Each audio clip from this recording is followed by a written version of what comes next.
Saudara-saudari terkasih dalam Kristus, hari ini Senin 16 Januari 2023 dalam pekan biasa kedua tahun A.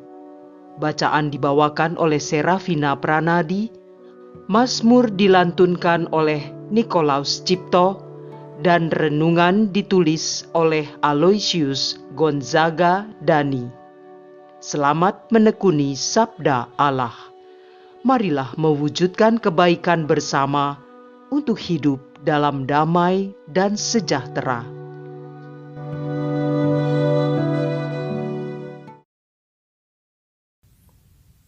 Dalam nama Bapa, Putra, dan Roh Kudus. Amin. Bapa kami yang Maha Kasih, terima kasih untuk hari baru yang telah Kau beri. Terangi hati dan budi kami, supaya kami mengerti apa makna sapaan-Mu di hari ini. Teguhkanlah hati kami, supaya kami senantiasa setia berjalan dalam terang kasih-Mu. Semua doa ini kami haturkan kepadamu dengan pengantaraan Kristus Tuhan dan Juru Selamat kami. Amin. Bacaan dari surat kepada orang Ibrani, bab 5, ayat 1 sampai dengan ayat 10. Saudara-saudara, setiap imam agung yang dipilih dari antara manusia ditetapkan bagi manusia dalam hubungan mereka dengan Allah, supaya ia mempersembahkan persembahan dan kurban karena dosa. Seorang imam agung harus dapat memahami orang-orang yang jahil dan orang-orang yang sesat, karena ia sendiri penuh dengan kelemahan. Karena itu, ia harus mempersembahkan kurban pelunas dosa, bukan saja bagi umat, tetapi juga bagi dirinya sendiri. Tidak ada seorang pun yang mengambil kehormatan itu bagi dirinya sendiri. Sebab setiap imam agung dipanggil untuk itu oleh Allah, seperti yang telah terjadi dengan Harun. Demikian pula Kristus. Ia tidak mengangkat dirinya sendiri dengan menjadi imam agung, tetapi diangkat oleh Dia yang bersabda kepadanya, "Anakkulah engkau. Pada hari ini engkau telah kuperanakan," atau di bagian lain dalam kitab suci, ia bersabda, "Engkau adalah imam untuk selama-lamanya menurut tata imamat Melkisedek." Dalam hidupnya sebagai manusia, Kristus telah mempersembahkan doa dan permohonan dengan ratap tangis dan keluhan kepada Dia yang sanggup menyelamatkannya dari maut. Dan karena kesalehannya, ia telah didengarkan. Akan tetapi sekalipun anak, Kristus telah belajar menjadi taat. Ini ternyata dari apa yang telah dideritanya. Dan sesudah mencapai kesempurnaan, ia menjadi pokok keselamatan abadi bagi semua orang yang taat kepadanya. Dan ia dipanggil menjadi imam agung oleh Allah menurut tata imamat Melkisedek. Demikianlah sabda Tuhan.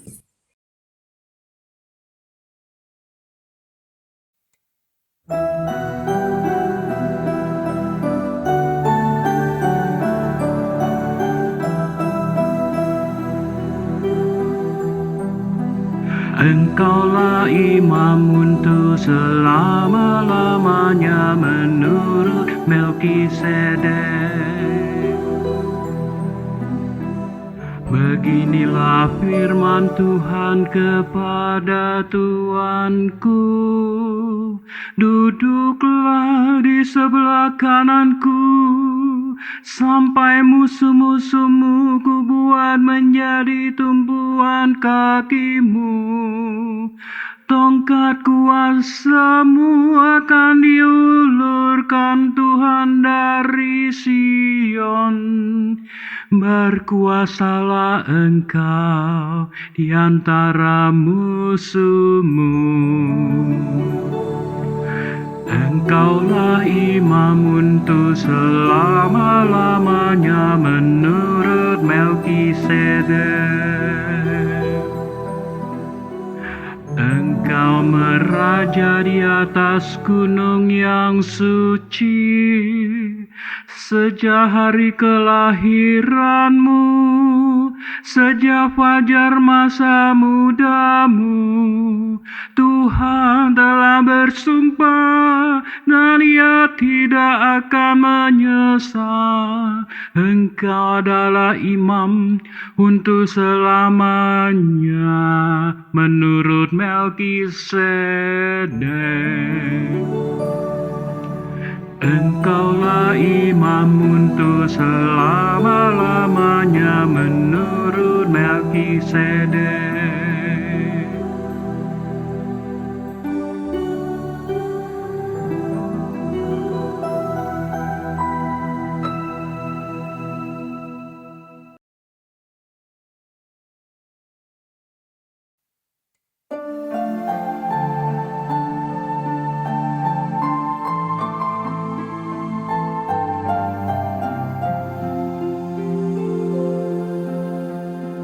Alleluia, alleluia, alleluia.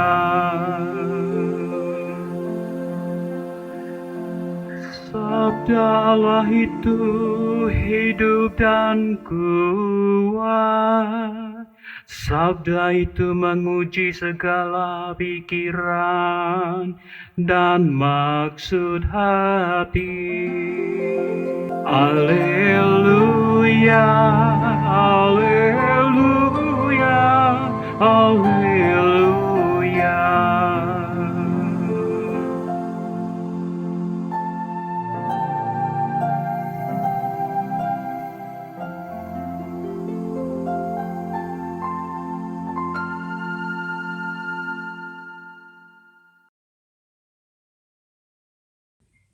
Inilah Injil suci menurut Markus bab 2 ayat 18 sampai dengan ayat 22. Waktu itu murid-murid Yohanes dan orang-orang Farisi sedang berpuasa. Pada suatu hari, datanglah orang-orang kepada Yesus dan berkata, "Murid-murid Yohanes dan murid-murid orang Farisi berpuasa. Mengapa murid-muridmu tidak?" Jawab Yesus kepada mereka, "Dapatkah sahabat-sahabat pengantin pria berpuasa selagi pengantin itu bersama mereka? Selama pengantin itu ada bersama mereka, mereka tidak dapat berpuasa. Tetapi waktunya akan datang, pengantin itu diambil dari mereka, dan pada waktu itulah mereka akan berpuasa. Tidak seorang pun menambalkan secari kain yang belum susut pada baju yang sudah tua, karena jika demikian, kain penambal itu akan mencabiknya. Yang baru mencabik yang tua, sehingga makin besarlah koyaknya. Demikian juga, tak seorang pun mengisikan anggur baru ke dalam kantong kulit yang sudah tua, karena jika demikian, anggur tersebut akan mengoyakkan kantong itu, sehingga baik anggur maupun kantongnya akan terbuang. Jadi, anggur yang baru hendaknya disimpan dalam kantong yang baru pula."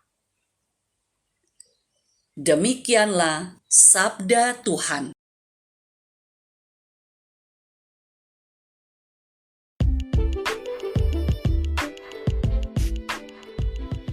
ketekunan, tahan uji, dan pengharapan.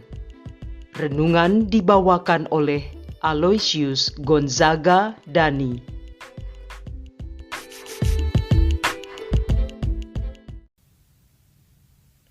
Bapak, Ibu, dan rekan-rekan muda yang dikasihi Allah, Shalom. Hidup adalah sebuah rangkaian keputusan. Dari awal kita memulai hari, sampai kita mengakhiri hari, keputusan-keputusan kita buat untuk menentukan hidup kita. Sebagai umat Allah, tentunya kita juga akan melibatkan Allah sendiri dalam setiap membuat keputusan-keputusan yang kita ambil untuk menjaga jalan hidup kita, supaya tetap berjalan bersamanya. Kita sudah dibenarkan karena iman, maka kita harus senantiasa berusaha untuk hidup dengan memelihara kekudusan, serta senantiasa bersyukur dan berbuah kasih. Apapun keadaannya, sengsara dan derita sekalipun, berbuahlah bagi kemuliaan Tuhan. Bapak, Ibu, dan rekan-rekan muda yang dikasihi Allah, sama halnya dengan keputusan, penderitaan juga selalu beriringan dengan kehidupan kita. Kita sebagai umat Allah senantiasa diingatkan untuk selalu menghadirkan wajah Allah, walaupun dalam penderitaan sekalipun. Dalam bacaan Injil hari ini, Rasul Paulus tidak mengatakan, kalau kita percaya dengan iman yang teguh, maka penderitaan atau penganiayaan terhadap kita akan sirna. Tetapi Rasul Paulus meletakkan kenyataan penderitaan atas aniaya itu dari sudut pandang kedaulatan Allah. Bahwa dengan penderitaan yang dialami oleh jemaat Roma, mereka tetap harus bersukacita karena Yesus sudah mengatakan bahwa orang yang dianiaya oleh sebab kebenaran ialah empunya kerajaan surga. Bahkan kesengsaraan yang dialami itu akan berbuah ketekunan. Ketekunan akan menimbulkan tahan uji, dan tahan uji menimbulkan pengharapan. Penderitaan tidak melahirkan keputusasaan bagi para pengikut Kristus, melainkan melahirkan 3 buah hal baru, yaitu ketekunan, tahan uji, dan pengharapan. Marilah berdoa. Bapa Surgawi, tolonglah kami, bahwa dengan iman kami, Engkau senantiasa beserta kami, dalam upaya-upaya kami mengikuti jalan-Mu. Ajarlah kami untuk senantiasa datang kepadamu, sehingga kami dapat mengalami kuasa-Mu dan kasih-Mu, teristimewa pada saat-saat pergumulan dan kesulitan-kesulitan kami.